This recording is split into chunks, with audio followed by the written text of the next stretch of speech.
ವಿವಿಧ ಬೇಡಿಕೆಗಳನ್ನು ಈಡೇರಿಸುವಂತೆ ಆಗ್ರಹಿಸಿ ಕಲಬುರಗಿ ಮಹಾನಗರ ಪಾಲಿಕೆ ಅಧಿಕಾರಿಗಳ ನಡೆಸುತ್ತಿರುವ ಪ್ರತಿಭಟನೆ 3ನೇ ದಿನಕ್ಕೆ ಕಾಲಿಟ್ಟಿದ್ದು ಪಾಲಿಕೆ ಅಧಿಕಾರಿಗಳು ಸರ್ಕಾರ ವಿರುದ್ಧ ಆಕ್ರೋಶ ವ್ಯಕ್ತಪಡಿಸುತ್ತಿದ್ದಾರೆ.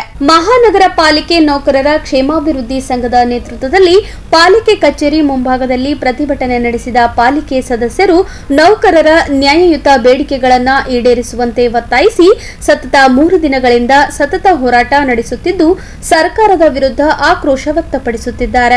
ಹೋರಾಟದಲ್ಲಿ ಸಂಘದ ಪ್ರಹ್ಲಾದ್ ಕುಲಕರ್ಣಿ, ಅಧ್ಯಕ್ಷರಾದ ರಾಜು ಕಟ್ಟಿಮನಿ, ಪ್ರಧಾನ ಕಾರ್ಯದರ್ಶಿ ಶ್ರೀಶಲ್ ಸೇರಿದಂತೆ ಅನೇಕರು ಭಾಗವಹಿಸಿದ್ದರು. ವೇತನ ಪಡೆಯುತ್ತಿದ್ದಾರೆ, ಯಾವ ರೀತಿ ಅವರು ಸವಲತ್ತುಗಳು ಪಡಿತಾ ಇದ್ದಾರೆ, ಯಾವ ರೀತಿ ಅವರನ್ನ ಯಾವುದೇ ಒಂದು ಮನವಿ ಇಲ್ಲದೆ ಎಲ್ಲ ರೀತಿಯ ಸೌಲಭ್ಯಗಳನ್ನು ಅನುಭವಿಸ್ತಾ ಇದ್ದಾರೆ. ನಾವು ಕೂಡ ಅದನ್ನು ಕೇಳ್ತಾ ಇದ್ದೀವಿ. ಯಾಕಂದರೆ ನಾವು ಕೂಡ ಈ ಒಂದು ಇಲಾಖೆಯಲ್ಲಿ ಕೆಲಸ ಮಾಡುವಾಗ KPC ಎಕ್ಸಾಮ್ ಬರೆದುಬಿಟ್ಟು KPC ಇಲಾಖೆದ ಎಲ್ಲ ನಿಯಮಗಳು ಬಿಟ್ಟು ನಾವೆಲ್ಲ ಇಲ್ಲಿ ಬಂದಿದ್ದೇವೆ. ಆದರೂ ಕೂಡ ಇವತ್ತಿನ ದಿವಸ ಅವರಿಗೆ ಇರ್ತಕ್ಕಂಥ ಸೌಲಭ್ಯಗಳನ್ನು ಬೇರೆ, ನಮ್ಮಲ್ಲಿ ಇರ್ತಕ್ಕಂಥ ಸೌಲಭ್ಯಗಳನ್ನು ಹೇಳಿ ನಮಗೆ ಒಂದು ನಯವಂಚನೆ ಮಾಡ್ತಾ ಇದ್ದಾರೆ. ನಮ್ಮನ್ನು ಈ ಒಂದು ಸೌಲಭ್ಯಗಳಿಂದ ವಂಚಿಸಿ ಮೋಸ ಮಾಡ್ತಿದ್ದಾರೆ. ಅದರಲ್ಲಿ ಮುಖ್ಯವಾಗಿ 7th ಪೇ 7ನೇ ವೇತನವನ್ನು ಬೇರೆಯವರಿಗೆ ಒಂದು ಯಥಾವತ್ತಾಗಿ ಜಾರಿ ಮಾಡಿಬಿಟ್ಟು, ಆದರೆ ಸ್ಥಳೀಯ ಸಂಸ್ಥೆಯಲ್ಲಿ ಕೆಲಸ ಮಾಡ್ತಕ್ಕಂಥ ಅಧಿಕಾರಿಗಳಿಗೆ ಶೇಕಡ 15ರಿಂದ 20% ವೇತನದಲ್ಲಿ ಕಡಿತಗೊಳಿಸಿ ಅದನ್ನು ಈ ಒಂದು ನಮ್ಮ ಸಾಮಾನ್ಯ ನಿಧಿಯಿಂದ ಭರಿಸಬೇಕು ಅಂತ ಹೇಳ್ತಾ ಇದ್ದಾರೆ. ಈ ಸಾಮಾನ್ಯ ನಿಧಿಯಿಂದ ಭರಿಸಿದರೆ ಇಲ್ಲಿರ್ತಕ್ಕಂಥ ಜನರು ಏನು ಕರವನ್ನು ತೊಗೊಂಡಿದ್ದೇವೆ ಅವರಿಗೆ ನಾವು ಯಾವುದೇ ರೀತಿ ಒಂದು ಡೆವಲಪ್ಮೆಂಟ್ ಅಭಿವೃದ್ಧಿ ಕೆಲಸ ಆಗ್ತಾ ಇಲ್ಲ ಅಂತ ಹೇಳ್ತಾ ಇದ್ದಾರೆ, ಮಾಡಲಿಕ್ಕೆ ಆಗ್ತಾ ಇಲ್ಲ ಅಂತ ಹೇಳ್ತಾ ಇದ್ದಾರೆ. ಅದರ ಜೊತೆಗೆ ನಮ್ಮಲ್ಲಿ ಪ್ರತಿನಿಧಿಗಳು ಕೂಡ ಅವರು ವಾರ್ಡಲ್ಲಿ ಯಾವ ರೀತಿ ಕೆಲಸ ಮಾಡಬೇಕು, ಅವ್ರಿಗೆ ಬೇಕಾದಂಥ ಸೌಲಭ್ಯಗಳು ಜನರಿಗೆ ಕೊಡ್ತಕ್ಕಂಥ ಸೌಲಭ್ಯಗಳನ್ನು ಕೊಡಲಿಕ್ಕೆ ಆಗ್ತಾ ಇಲ್ಲ. ಅದರೊಂದಿಗೆ ಅದೇ ಒಂದು ಸ್ಥಳೀಯ ನಿಧಿಯಿಂದ ನಮ್ಮ ಒಂದು ಪೌರ ಕಾರ್ಮಿಕರು ಕೂಡ ಅವರಿಗೆ ವೇತನ ಕೊಡಬೇಕಾಗಿದೆ. ಇದು ಭಾಳ ದೊಡ್ಡ ಅನ್ಯಾಯ ಆಗ್ತಿದೆ ಸರ್. ನಮಗೆ ಬೇಕಾದಂಥ ಸಾಮಾನ್ಯ ಸೌಲಭ್ಯವನ್ನು, ಸಾಮಾನ್ಯ ಒಂದು ನಿಯಮವನ್ನು ಪಾಲನೆ ಮಾಡದೆ ನಮ್ಮನ್ನು ಸ್ಥಳೀಯ ಸಂಸ್ಥೆಯನ್ನು ಮಲತಾಯಿ ಧೋರಣೆ ಮಾಡಿಬಿಟ್ಟು ಇವರಿಗೆ 2ನೇ ದರ್ಜೆ ಅಂತ ಅಧಿಕಾರಿ ವರ್ಗದವರು ಅಥವಾ ಸಿಬ್ಬಂದಿ ಅಂತ ಪರಿಗಣಿಸಿ ನಮ್ಮನ್ನು ಈ ಒಂದು ಮೂಲ ಸಾಮಾನ್ಯ ಒಂದು ಬೇಡಿಕೆಗಳಿಂದ ನಮ್ಮನ್ನು ದೂರ ಇಟ್ಟಿದ್ದಾರೆ. ಸೊ ಇದು ನಮ್ಮ ಮೊದಲೇ ಬೇಡಿಕೆ ಆಗಿರುತ್ತದೆ. 2ನೇದಾಗಿ KGID GPF ಒಬ್ಬ ಅಧಿಕಾರಿಗಳಿಗೆ KGID GPF ಅವರ ನಿವೃತ್ತಿ ಅಂಚಿನಲ್ಲಿ ತಮ್ಮ ನಿವೃತ್ತಿ ಆದ ನಂತರ ಒಂದು ಇಡಿಗಂಟನ್ನು ನಾವು ಪಡಿಬೇಕಾಗುತ್ತೆ. ಆವಾಗ ನಮ್ಮ ಮುಂದಿನ ಜೀವನ ಭಾಳ ಸುಸೂತ್ರವಾಗಿ ಆರೋಗ್ಯಕರವಾಗಿ ಬದುಕನ್ನು ನಾವು ಅನುಭವಿಸ್ತೀವಿ. ಆದರೆ ಇಲ್ಲಿ KGID GPF ಇಲ್ಲದೇ ಈಗಾಗಲೇ ನಾವೆಲ್ಲ NPS ನೌಕರಂತ ನಾವು ಒಳಗೊಂಡಿದ್ದೀವಿ. ಸೊ KGID GPF ಇಲ್ಲದೆ ನಾವು ಇವತ್ತಿನ ದಿವಸ ನಾವು ಬದುಕ್ತಾ ಇದ್ದೀವಿ. ಇದು ಕೂಡ ನಮ್ಮ ಮುಂದಿನ ನಿವೃತ್ತಿ ಅಂಚದಲ್ಲಿ ನಿವೃತ್ತಿ ಆದ ದಿನಗಳಲ್ಲಿ ಭಾಳ ದೊಡ್ಡ ರೀತಿಯಿಂದ ನಾವು ಮೋಸಕ್ಕೆ ಒಳಗಾಗ್ತೀವಿ, ಅನ್ಯಾಯ ಒಳಗಾಗ್ತೀವಿ, ಒಂದು ರೀತಿಯ ಮಾನಸಿಕ ಹಿಂಸೆ ಒಳಗಾಗ್ತೀವಿ, ಒಂದು ರೀತಿ ಎಲ್ಲ ಒಂದು ಸಾಂಸಾರಿಕ ಒಂದು ವ್ಯವಸ್ಥೆ ಒಳಗೆ ನಮ್ಮನ್ನು ಕಡೆಗಣಿಸುವಂಥ ಪರಿಸ್ಥಿತಿ ಆಗುತ್ತೆ. ಅನಾರೋಗ್ಯದಲ್ಲಿದ್ದಾಗ ಬೇಕಾದಂಥ ಎಲ್ಲ ರೀತಿಯ ಮೂಲಭೂತ ಸೌಕರ್ಯ ಪಡಲಿಕ್ಕೆ ನಾವೆಲ್ಲ ವಂಚಿತರಾಗ್ತೀವಿ. ಸೊ ಅದನ್ನು ಕೂಡ ನಾವು ಸರ್ಕಾರಕ್ಕೆ ನಿವೇದನೆ ಮಾಡ್ತಾ ಇದ್ದೀವಿ. ನಾವು ಕೂಡ KGID GPF ಕೊಡಬೇಕಂತೇಳು. ಜೊತೆಗೆ ಆರೋಗ್ಯ ಭಾಗ್ಯ, ಜ್ಯೋತಿ ಸಂಜೀವಿನಿ ಇವತ್ತಿನ ದಿವಸ ನೋಡಿ ನಾವು ಒಬ್ಬ ರಾಜ್ಯ ಸರ್ಕಾರಿ ನೌಕರರು ಅಂದ್ಕೊಂಡರು ಅವರಿಗೆ ಆರೋಗ್ಯ ಭಾಗ್ಯ ಕೊಡಬೇಕು, ಜ್ಯೋತಿ ಸಂಜೀವಿನಿ ವ್ಯವಸ್ಥೆ ಕೊಡಬೇಕು ಅಂತೇಳಿ ಎಲ್ಲರೂ ಕಲಿತೆಲ್ಲ ಹೋರಾಟ ಮಾಡಿದ್ದೀವಿ.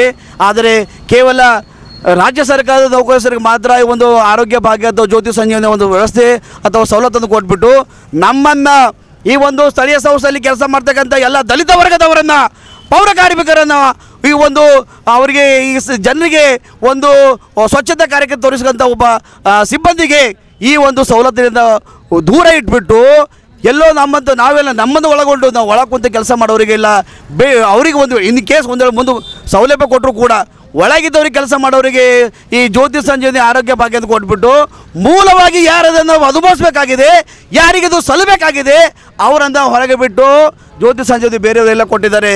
ಇದು ಭಾಳ ದೊಡ್ಡ ಅನ್ಯಾಯ. ಇದನ್ನು ನಾವು ಖಂಡಿಸ್ತೇವೆ. ದಲಿತ ವರ್ಗದವರು ಹೆಚ್ಚಾಗಿ ಒಂದು ಇದರಲ್ಲಿ ಪೌರ ಕಾರ್ಮಿಕ ಕೆಲಸ ಮಾಡ್ತಾರೆ, ಅಂಥವ್ರದ್ದು ಬಿಟ್ಟು ಬೇರೆಯವರಿಗೆಲ್ಲ ಕೊಡ್ತಾ ಇದ್ದಾರೆ. ನಾನು ಹೇಳ್ತಾ ಇರೋದು ಎಲ್ಲ ನೌಕರ ವರ್ಗದವ್ರು ಕೊಳ್ಳಿ, ಜೊತೆಗೆ ಮುಖ್ಯವಾಗಿ ಬೇಕಾದ ಈ ಸೌಲಭ್ಯ ಬೇಕಾಗಿರೋದು ನಮ್ಮ ಪೌರ ಕಾರ್ಮಿಕರಿಗೆ. ಅದನ್ನು ಅವರು ವಂಚಿಸಿದ್ದಾರೆ. ಅದು ಕಡಿದಾಗು ನಾವು ಜ್ಯೋತಿ ಸಂಜೀವಿನಿ ನಮ್ಮನ್ನು ಕೂಡ ಸ್ಥಳೀಯ ಸಂಸ್ಥೆಯಲ್ಲಿ ಕೆಲಸ ಮಾಡ್ತಕ್ಕಂಥ ಎಲ್ಲ ಅಧಿಕಾರಿ ಮತ್ತು ಪೌರ ಕಾರ್ಮಿಕರು ವಿಸ್ತರಣೆ ಮಾಡಬೇಕಂತ ಕೇಳ್ತಿದ್ದೀವಿ. ಜೊತೆಗೆ ಎಲ್ಲ ಒಂದು ಸಿಬ್ಬಂದಿಯವರು ಕ್ರೀಡಾಕೂಟದಲ್ಲಿ ಭಾಗವಹಿಸ್ಬಿಟ್ಟು ತನಗೆ ಆಗ್ತಕ್ಕಂಥ ಮಾನಸಿಕ ಒತ್ತಡಗಳನ್ನು ಹಿಂಸೆಗಳನ್ನು ಅದನ್ನು ಪರಿಹಾರ ಕಂಡಲಿಕ್ಕೆ ಒಂದಿಷ್ಟು ಎಂಟರ್ಟೈನ್ ಮಾಡಲಿಕ್ಕೆ ಕ್ರೀಡಾಕೂಟ ವ್ಯವಸ್ಥೆ ಮಾಡ್ತಾರೆ. ಆದರೆ ನಮ್ಮಲ್ಲಿ ಮಹಾನಗರ ಪಾಲಿಕೆಯಲ್ಲಿ ಸ್ಥಳೀಯ ಸಂಸ್ಥೆಯಲ್ಲಿ ಕೆಲಸ ಮಾಡ್ತಕ್ಕಂಥ ಯಾವುದೇ ಸಿಬ್ಬಂದಿಯವರಿಗೂ ಈ ಒಂದು ಆಟೋಪಟಗಳಿಂದ ದೂರವಿಕ್ಕಿ ಕ್ರೀಡಾಕೂಟಗಳಿಂದ ದೂರವಿಕ್ಕಿ ನಮ್ಮನ್ನು ಮಾನಸಿಕವಾಗಿ ಒಂದು ಉದ್ವೇಗ ಒಳಗಂಥ ಒಂದು ವ್ಯವಸ್ಥೆ ಮಾಡ್ತಿದ್ದಾರೆ. ನಮಗೂ ಕೂಡ ಒಂದು ಸಾಮಾನ್ಯವಾಗಿ ರಾಜ್ಯ ಸರ್ಕಾರದ ನೌಕರಸ್ಥರು ಯಾವ ರೀತಿ ಸೌಲಭ್ಯಗಳನ್ನು ಪಡಿತಿದ್ದಾರೆ ಅದನ್ನೇ ಕೇಳ್ತಾ ಇದ್ದೀವಿ ನಾವು ಸರ್ಕಾರಕ್ಕೆ. ನಮ್ಮ ಯಾವುದೇ ರೀತಿಯ ಒಂದು ಹೊಸದಾಗಿ ಬೇಡಿಕೆಗಳಿಲ್ಲ, ಯಾವುದೇ ರೀತಿಯ ಒತ್ತಾಯ ಮಾಡಿ ಮತ್ತೊಂದು ನಾವು ಒಂದು ಹೊಸ ಬೇಡಿಕೆ ಅನುಕೂಲ ಆಗದೇ ಇರುವಂಥ ದೃಷ್ಟಿಯಿಂದ ಅವರು ಸತತವಾಗಿ ಸತ್ಯಾಗ್ರಹವನ್ನು ಹಮ್ಮಿಕೊಂಡು ತಮ್ಮ ಪಾಲಿಕೆ ಎದುರುಗಡೆ ಕುಳಿತು ಧರಣಿ ಮಾಡ್ತಾ ಇದ್ದಾರೆ. ಈ ಧರಣಿಯಲ್ಲಿ ನಾನು ಈ ಕಲಬುರಗಿ ಮಹಾನಗರ ಪಾಲಿಕೆಯ ಪೂಜಾ ಮಹಾಪೌರರಾಗಿ ಧರಣಿಯಲ್ಲಿ ಭಾಗವಹಿಸಿ ಈ ಎಲ್ಲ ನಮ್ಮ ಸಿಬ್ಬಂದಿ ವರ್ಗದವರಿಗೆ ನಾನು ನನ್ನ ವತಿಯಿಂದ ವೈಯಕ್ತಿಕವಾಗಿ ಮತ್ತು ಪಾಲಿಕೆಯ ಎಲ್ಲ ಸದಸ್ಯರ ವತಿಯಿಂದ ಅವರಿಗೆ ನಾನು ಸಪೋರ್ಟನ್ನು ಮಾಡ್ತಾ ಇದ್ದೇನೆ. ಅವರಿಗೆ ನಾನು ಬೆಂಬಲ ಸೂಚಿಸ್ತಾ ಇದ್ದೀನಿ. ಏಕೆಂದರೆ ಪಾಲಿಕೆಯ ಸಿಬ್ಬಂದಿ ವರ್ಗದವರಿಲ್ಲದೆ ನಾವು ಇಡೀ ನಗರವನ್ನು ಸ್ವಚ್ಛ ಮಾಡಲಿಕ್ಕೆ ಆಗುವುದಿಲ್ಲ ಮತ್ತು ನಗರದಲ್ಲಿನ ಎಲ್ಲ ಆಸ್ತಿ ತೆರಿಗೆಗಳಾಗಲಿ ಇನ್ನಿತರ ಯಾವುದೇ ಮ್ಯೂಟೇಷನ್ ಆಗಲಿ ಪರ್ಮಿಷನ್ ಆಗಲಿ ಯಾವುದೇ ಮಾಡಲಿಕ್ಕೆ ಸಾಧ್ಯ ಆಗುವುದಿಲ್ಲ. ಅದಕ್ಕಾಗಿ ನಾವು ಪಾಲಿಕೆಯ ಸಿಬ್ಬಂದಿ ವರ್ಗದವರು ಜೊತೆಗೂಡಿ ಪಾಲಿಕೆಯ ಸಿಬ್ಬಂದಿ ವರ್ಗ ಮತ್ತು ಪಾಲಿಕೆಯ ಎಲ್ಲ ಸದಸ್ಯರು ಕೂಡಿ ನಾವು ಒಂದು ಒಮ್ಮತದಿಂದ ಕೆಲಸ ಮಾಡಿದರೆ ಇಡೀ ನಗರಕ್ಕೆ ಒಳ್ಳೆಯದಾಗುತ್ತೆ. ಆದರೆ ಪಾಲಿಕೆ ಸಿಬ್ಬಂದಿ ವರ್ಗದವರಿಗೆ ಈಗಾಗಲೇ ಅವರ ಬೇಡಿಕೆಗೆ ಸರ್ಕಾರ ಸ್ಪಂದಿಸುವ ಒಂದು ಅವಕಾಶವಿದೆ. ಏಕೆಂದರೆ ಸರ್ಕಾರ ಕೇವಲ ಇವತ್ತೇ ನಾವು ಸ್ಟ್ರೈಕ್ ಮಾಡೋದು ಇವತ್ತೇ ಸ್ಪಂದಿಸಬೇಕಂತೇನಿಲ್ಲ. ಅವರು ಕೂಲಂಕುಷವಾಗಿ ಪರಿಶೀಲಿಸಿ ಫೈನಾನ್ಷಿಯಲ್ ಡಿಪಾರ್ಟ್ಮೆಂಟಲ್ಲಿ ಬೇರೆ ಬೇರೆ ಆರ್ಥಿಕ ಇಲಾಖೆಯವರಿಂದ ಎಲ್ಲ ಪರಿಶೀಲಿಸಿ ಬಹುಶಃ ನನಗೆ ವಿಶ್ವಾಸ ಇದೆ ಸರ್ಕಾರ ಈ ಒಂದು ನಮ್ಮ ಪಾಲಿಕೆಯ ಸಿಬ್ಬಂದಿ ವರ್ಗದವರಿಗೆ ಅವರ ಬೇಡಿಕೆಗಳನ್ನು ಈಡೇರಿಸಲಿಕ್ಕೆ ಬದ್ಧ ಆಗಿರುತ್ತೆ ಅಂಥೇಳಿ ನನ್ನ ಭಾವನೆ ಇದೆ. ಮತ್ತು ಮುಂದಿನ ದಿನಗಳಲ್ಲಿ ಸಹಿತ ನನ್ನ ವತಿಯಿಂದ ವೈಯಕ್ತಿಕವಾಗಿ ಈ ನಮ್ಮ ಪಾಲಿಕೆಯ ಸಿಬ್ಬಂದಿ ವರ್ಗದವರಿಗೆ ಸರ್ಕಾರಕ್ಕೆ ಒಂದು ಗಮನ ಸೆಳೆಯಲು ನನ್ನಿಂದ ಏನಾದರೂ ಸಹಾಯ ಮತ್ತು ಒಂದು ಪತ್ರ ವ್ಯವಹಾರ ಸಹಿತ ನಾನು ಸರ್ಕಾರದಲ್ಲಿ ನಾನು ಮಾಡ್ತೀನಿ. ಸರ್ಕಾರದ ಒಂದು ಗಮನಕ್ಕೆ ಪಾಲಿಕೆ ಸಿಬ್ಬಂದಿ ವರ್ಗದವರ ಕುಂದುಕೊರತೆಗಳ ಬಗ್ಗೆ ನಾನು ಕೂಲಂಕುಷವಾಗಿ ಪತ್ರ ವ್ಯವಹಾರದ ಮುಖಾಂತರ ತಿಳಿಸಲಿಕ್ಕೆ ನಾನು ಇಚ್ಛೆ ಬಯಸ್ತೀನಿ. ಅದೇ ರೀತಿ ಈ ಒಂದು ಸತ್ಯಾಗ್ರಹ ಬಹಳ ದಿನ ಆಗಬಾರ್ದು. ಏಕೆಂತಂದರೆ ಈಗಾಗಲೇ 3 ದಿನ ಆಯಿತು ಪಾಲಿಕೆಯ ವತಿಯಿಂದ ಏನು ಕೆಲಸಗಳು ಆಗ್ತಾಯಿಲ್ಲ. ಇದು ಇಡೀ ನಗರಕ್ಕೆ ಒಂದು ಕೆಟ್ಟ ಹೆಸರು. ಏಕೆಂದರೆ ಪಾಲಿಕೆಯ ಸಿಬ್ಬಂದಿ ವರ್ಗದವರಿಲ್ಲದೆ ನಾವು ನಗರವನ್ನು ಸ್ವಚ್ಛ ಮಾಡಲಿಕ್ಕೆ ಸಾಧ್ಯನೇ ಇಲ್ಲ.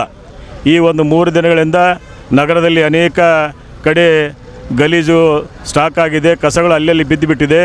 ಅದಕ್ಕಾಗಿ ನಾನು ಸರ್ಕಾರಕ್ಕೆ ವಿಶೇಷವಾಗಿ ಅದು ನಮ್ಮ ಸರ್ಕಾರ ಇರೋದ್ರಿಂದ ಸರ್ಕಾರಕ್ಕೆ ನಾನು ವೈಯಕ್ತಿಕವಾಗಿ ನಾನು ಬೇಡ್ಕೊಳ್ತೇನೆ. ನಮ್ಮ ಪಾಲಿಕೆ ಸಿಬ್ಬಂದಿ ವರ್ಗದವರ ಕುಂದುಕೊರತೆಗಳು ಮತ್ತು ಅವ್ರ ಬೇಡಿಕೆಗಳಿಗೆ ಕೂಡಲೇ ಸ್ಪಂದಿಸಬೇಕಂಥೇಳಿ ಈ ಒಂದು ಮಾಧ್ಯಮ ಮುಖಾಂತರ ನಾನು ಸರ್ಕಾರಕ್ಕೆ ವಿನಂತಿ ಮಾಡ್ಕೊಳ್ತೀನಿ. ಮತ್ತು ಈ ಪಾಲಿಕೆ ಸಿಬ್ಬಂದಿ ವರ್ಗದವರು ಸಹಿತ ಸರ್ಕಾರದ ಜೊತೆಯಲ್ಲಿ ತಾವು ಸ್ಪಂದಿಸಬೇಕು. ಏಕೆಂದರೆ ನಮ್ಮೆಲ್ಲ ಬೇಡಿಕೆಗಳು ಈಡೇರಬೇಕಂತೇನಿಲ್ಲ.